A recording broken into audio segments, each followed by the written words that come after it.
família. Vamos lá. Pense aí. De 1 a 10, que nota você dá para tua família? Para tua realização, a tua satisfação dentro da família. Que nota você dá? Vamos lá, comente. Quero aproveitar e pedir, enquanto vocês estão aí pensando, que nota vocês dão de satisfação para a família de vocês. Vamos despertar, né, aí o bem. Essa é a minha vontade, é despertar cada vez mais o bem em diversas pessoas, enfim, situações. Às vezes as pessoas reclamam tanto que só vem desgraça na TV, embora eu não assista TV, mas as pessoas veem essa informação até mim. Muita desgraça na TV, desgraça no Facebook, que não sei o que, é só notícia ruim. Embora no meu Facebook não existe notícia ruim, e eu mostro isso para as pessoas, eu rolo lá a página, não aparece, porque isso também tem a ver com vibração. Página policial, eu curto as páginas policiais, mas as informações não chegam no meu Facebook, exatamente pelo nível de vibração. E olha só, e para atingir esses níveis mais elevados de vibração, a gente tem que trabalhar a contribuição social. Então, vai lá, compartilha, curte, comente, porque mais pessoas vão ter acesso a essas informações. Olha só aqui também interessante. Que nota você dá de 1 a 10 para a tua família? Você já parou para ver o quanto você sente orgulho da tua família? Você honra teu pai e tua mãe?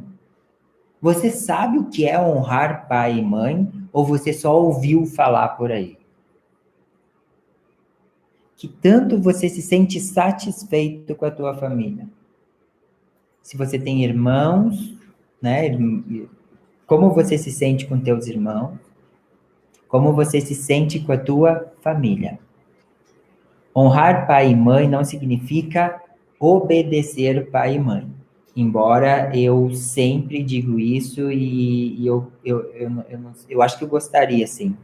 Acho não, eu gostaria que tivesse muitos jovens aí e tivessem me ouvindo, porque para quebrar mesmo paradigmas, aonde eu não acredito que as pessoas tenham que obedecer seus pais, em nenhuma situação, nem mesmo quando é pequenininho. Nossa, agora os pais vão tudo comentar o quê? O que tu pensa? Não sei o quê. Espera, deixa eu explicar. É que funciona assim. Quando um filho obedece o pai ou a mãe, ele está vivendo a vida que o pai e a mãe quer que ele viva. Quando um filho respeita o seu pai e a sua mãe, é diferente. Eu sou a favor do respeito, não da obediência. A obediência vem com uma energia já carregada de medo, e já o respeito, não. Então, eu sou a favor que todo filho respeite a autoridade que é o pai, a autoridade que é a mãe. Até porque se ele não respeitar as primeiras autoridades que nós temos, que é os nossos pais, você acha que ele vai respeitar depois a professora na sala de aula? Não vai, não. Tu acha que ele vai respeitar depois, sei lá, o líder dele dentro da empresa?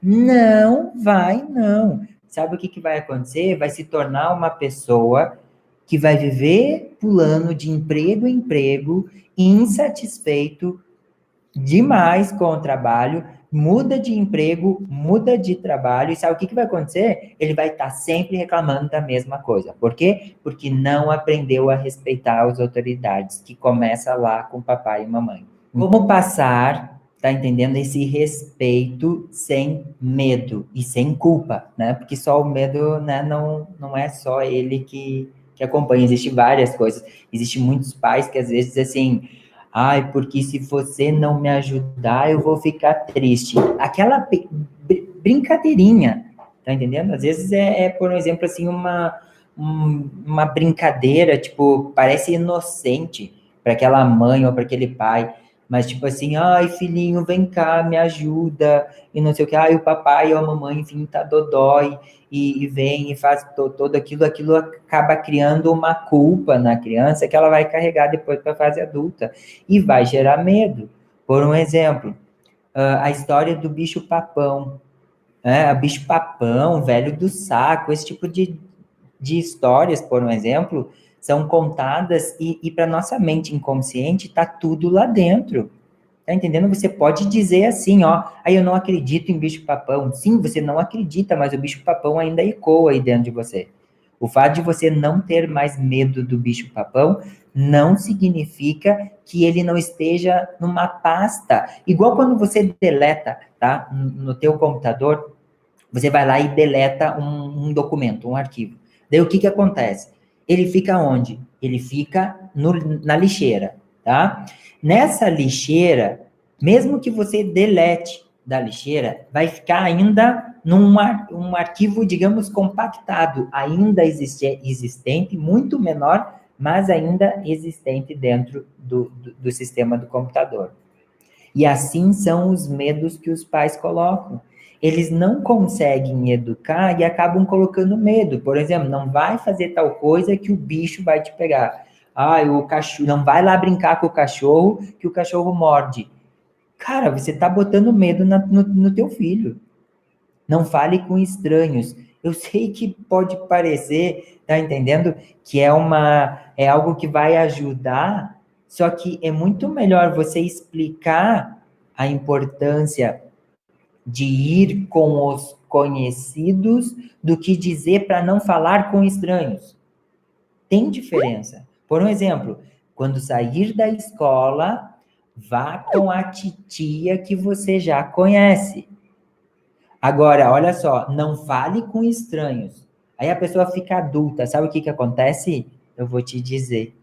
Ela precisa de emprego e ela se sente desconfortável a pedir emprego, porque lá a pessoa que está na frente dela é um estranho.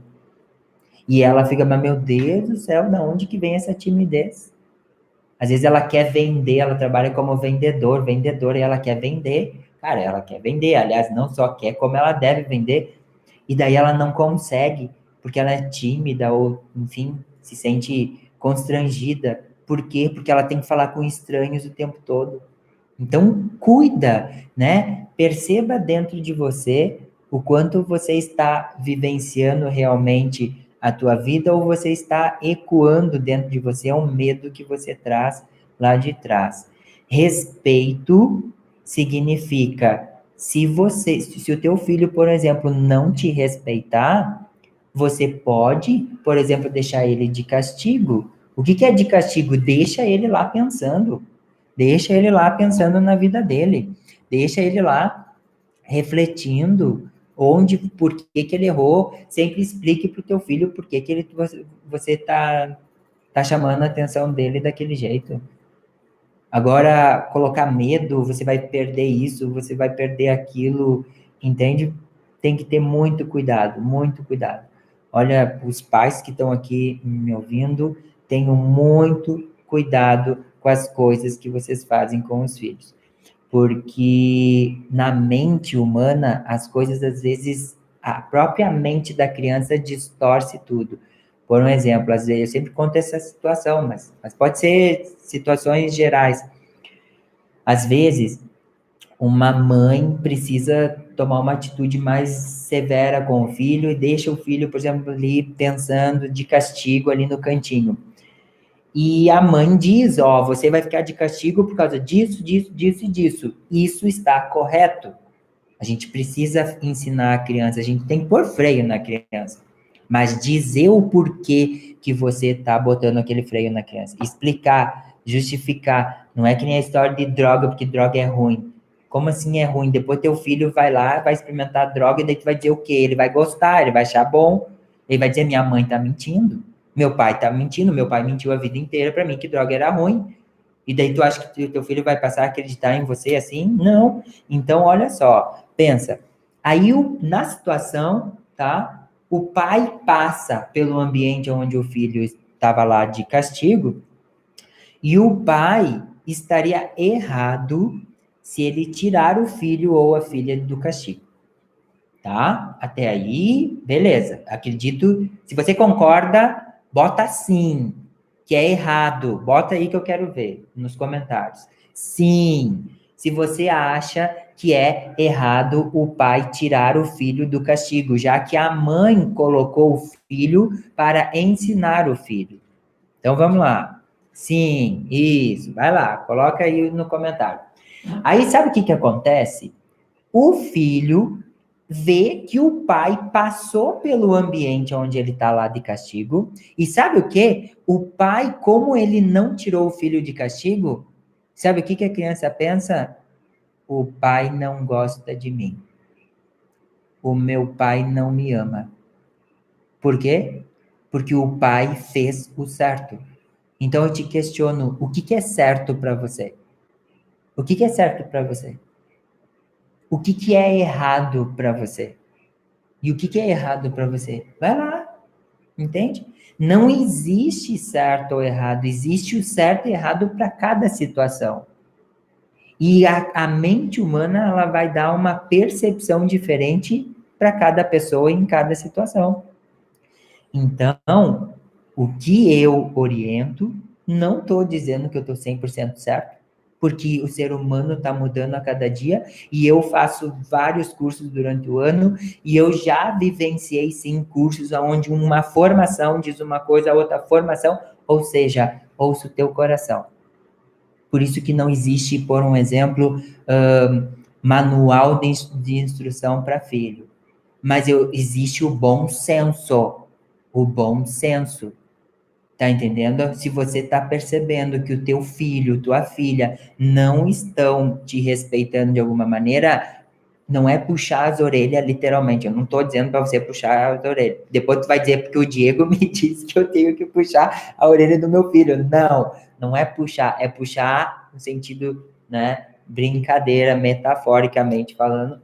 Puxa a orelha dele, puxa ele, explica, dê um castigo que não seja botar medo, que seja limitar ele. Por um exemplo, olha, você vai ficar sem o videogame um dia. Por que que eu estou dizendo um dia? Porque senão você vai lá e diz que o filho vai ficar um mês sem videogame, sabe o que que tu faz na primeira oportunidade que ele começa a chorar? No dia seguinte tu fica com pena dele, sabe o que que tu faz? Tu vai lá e libera ele do castigo. E daí sabe o que você está fazendo? Você está piorando a tua situação, está piorando a situação do teu filho, inclusive. Então, dê pequenos castigos, mas pelo menos castigos que você tem como exigir.